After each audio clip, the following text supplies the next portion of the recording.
Kal Alal Yahweh Bahashem Yahweh Shai Bahashem Rakah Kwadash. Double honors to the apostles and the elders of JMS. Salutations to the Akim out there pushing this word in all sincerity and in all truth. Now, I just want to do a short response to this article that I came across while scrolling through my Twitter feed. If homosexuality is okay, so is pedophilia. Former Oklahoma City mayor tells TV show, and this was posted today.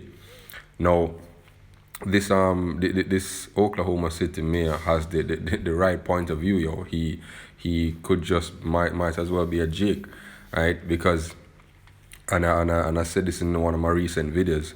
This idea of inclusiveness and tolerance for all is degrading moral barriers bit by bit and eradicating the idea of truth and morality, right? And to the point where you can justify any form of wickedness once you are able to justify one form, right? So you can't the reasoning that you apply to make homosexuality, transgender rights, age fluid rights, and all these madness, you can also apply it to pedophilia, because there are some analysts that are actually saying that pedophilia is a legit form of sexual orientation, right? But let's get into the article. It says, a former Oklahoma City mayor has drawn the ire of the LGBTQ community after controversial comments made on a political talk show. He not only stated that homosexuality is wrong, but that its acceptance is a tacit endorsement of pedophilia, which is absolutely right? And these abominations in the LGBT community are upset because they are compared in morality to pedophilia, when really and truly it is right, yo. If lesbians, gays, bisexuals, transgenders, and queer people can be justified as being right or as having a right, then the pedophiles can be justified as having a right as well, right? Let's continue. During a heated discussion on Sunday about the slew of sexual harassment and assault allegations within the worlds of U.S. politics, co-chairman of Oklahoma's University Board of Regents, Kirk Humphreys, challenged a guest co-host, Democratic Representative Emily Virgin. While discussing the case of disgraced Democratic Senator Al Franken, Virgin said she didn't think homosexuality was wrong, to which Humphrey replied, "Well, I do."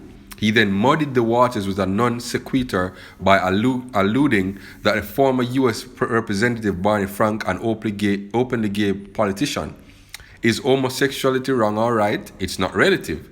There is a right and there's a wrong. You just said it. If it's okay, then it's okay for everyone. And quite frankly, it's okay for men to sleep with little boys. If it's okay, right? Visibly taken aback, Virgin replied, "I am unclear on what Barney Frank did other than being a homosexual. Are you saying there was some inappropriate conduct on his part? Because I'm not aware of that." Humphrey went on, "I'm saying there is a standard of right and wrong. In our society, we've gotten to where, I'm going to make a lot of people mad today, we've gotten to where there's no right or wrong, it's all just relative. It's not all relative." And he's got a very solid point, yo. The standard of right or wrong is the scriptures, yo.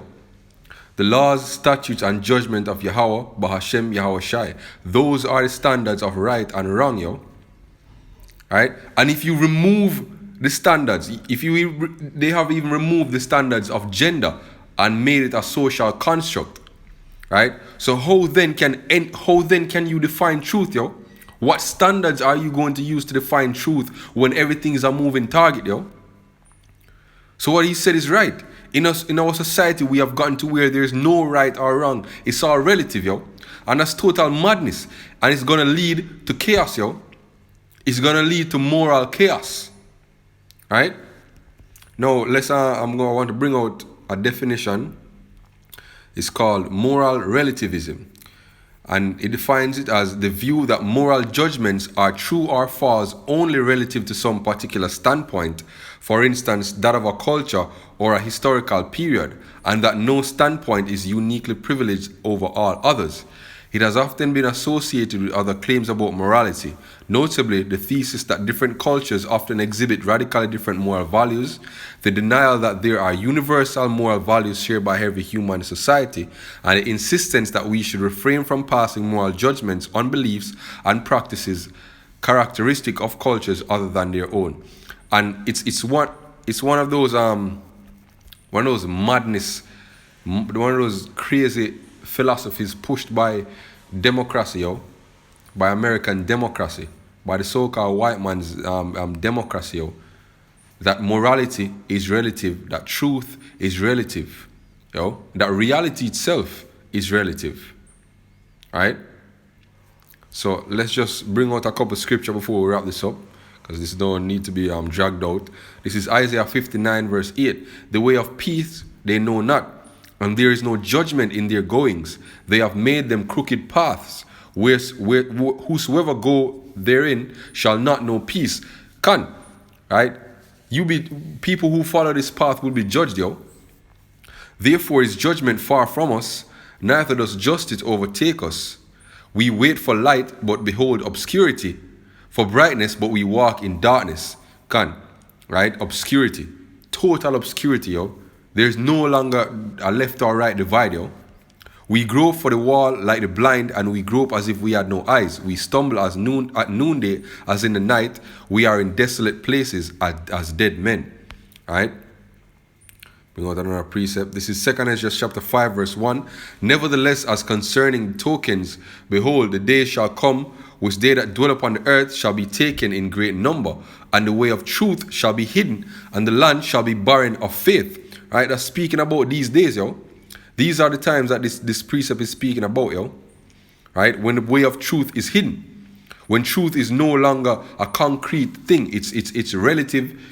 It's not even relative anymore. It's completely destroyed, But iniquity shall be increased above that which thou now seest, or that thou hast heard long ago. Right? Because the society that we live in now, the iniquity of this society that we live in now far exceeds the iniquity of even Sodom and Gomorrah, And look what was the punishment for Sodom and Gomorrah. So how much more will this society be judged by the most holy power, Yahweh Ba'ashem Yahushai?